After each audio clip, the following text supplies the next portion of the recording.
love me till the morning, love me in the evening. You know what I want, all of your love. So real quick, 1 Samuel, all through 4, you know, I've been telling you what's been going on with Eli and Samuel. So real quick, the Ark of the Covenant was taken, and Eli and his sons were slaughtered. His sons were just doing vile things, basically. His sons were doing vile things, and the Lord was just like to Eli, like, you are who you are. You're supposed to be, you're a server of the Lord, a servant of the Lord, like a priest, a prophet, I believe. And you're not saying anything to your sons about the foolishness that they're doing. So the Lord gives Samuel a vision, basically. I know everybody, this is the thing, I know everybody growing up, you hear these stories, and you don't really know the stories completely because you never fully read the stories for yourself. So you know and understand, and you know, oh, I heard of Samuel or Eli, Samuel gets a vision. He was called 3 times. Samuel thought it was Eli. Eli kept telling him, like, no, it's not me, go lay back down. Happen again. He's like, all right, 3rd time. Power, 3, Father, Son, Holy Spirit, 3rd time. Eli's like, next time when you hear, say, Lord, here I am. So the Lord gives Samuel a message for Eli, basically about what's going to happen and the consequences he's going to suffer, because he knows better. Because at this point in time and at this age, you know. So it happens. The sons are slaughtered. Eli, from the shock, mind you, he's already 90-something years old. From the shock, he falls down, breaks his neck, dies. He's done for. And then his daughter-in-law, one of the son's wives, she goes into birth. And, you know, it says here, 19, and his daughter-in-law, you know, Phinehas' wife was with child near to be delivered. And when she heard the news and the tidings the Ark of God was taken, her father-in-law and her husband were dead, she bowed herself in travail, for her pains came upon her. So basically she went into labor.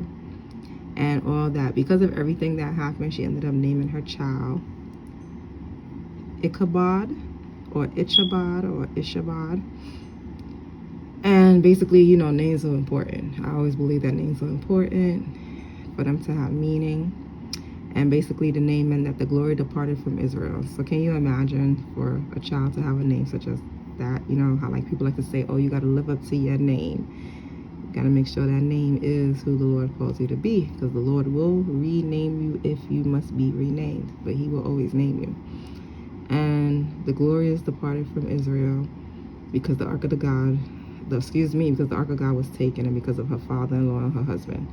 And just for those like, oh, the Lord will rename you. Yes, because the Lord had to rename, if everyone remembers Jacob, when Jacob got into it and he was fighting basically for his blessing. He was fighting the angel of the Lord or fighting God himself.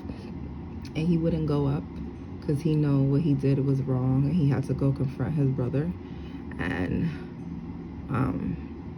confront his brother Esau. And Jacob was like, I'm not going nowhere until you give me my blessings. And then the Lord threw his hip out of socket and was like, all right, I'm going to call you Israel, because he fought with man and he's fought with God. And basically he's like, come out. He's still come out. So basically this is what she names her child. So then the Philistines took the Ark of God and they're bringing it to like each next terrain or place or, you know, area. And they brought it to the house of Dagon. And look, Dagon is their false god, deity, idol that they worship, because the Bible does talk about other gods. There being lesser gods, other gods, idols and stuff like that. The whole point of the matter is we're not supposed to worship them. The Lord knows that they're around, but it's not for us to worship them. So basically when they did all that, their false idol, because they have brought the Ark of the Covenant into that space, but it's like you're being disrespectful with your false god. So their false god had fell. They brought it back up the next morning and fell again. They brought it back up the next time, the hands were cut off and the stump was only left. Look, and it says, but the hand of the Lord was heavy upon them, and he destroyed them and smote them with emerods or emerods. And I looked up what emerods is, and that title is right, Gath afflicted. Emerods is supposed to be like tumors, hemorrhoids, or swelling of the secret parts. That's serious. Afflicted is the word for real. That's why you can't play with God. And so when the men of Ashdod saw it was so, they said, the ark of the God of Israel shall not abide with us. They was like, he can't live with us. Got to get out of here. For his hand is sore upon us and upon Dagon. As you can see, they say our God, but God, G, lowercase. So they was just like, we got to get this out of here. So they carried it into another part, Gath. And then, look, look, they said, look, what this foolishness.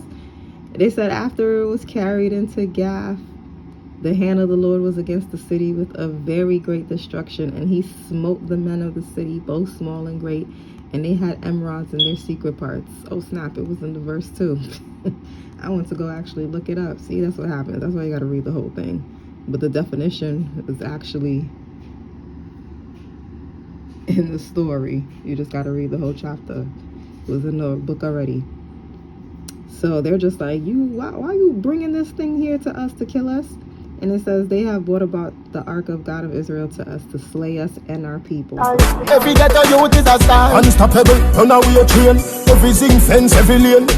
Me a aim for the sky like plane. Them a pray for we fall like rain. Every man have a dream and a nightmare. Every day can't be the same. Me a aim for the sky like plane. Them a pray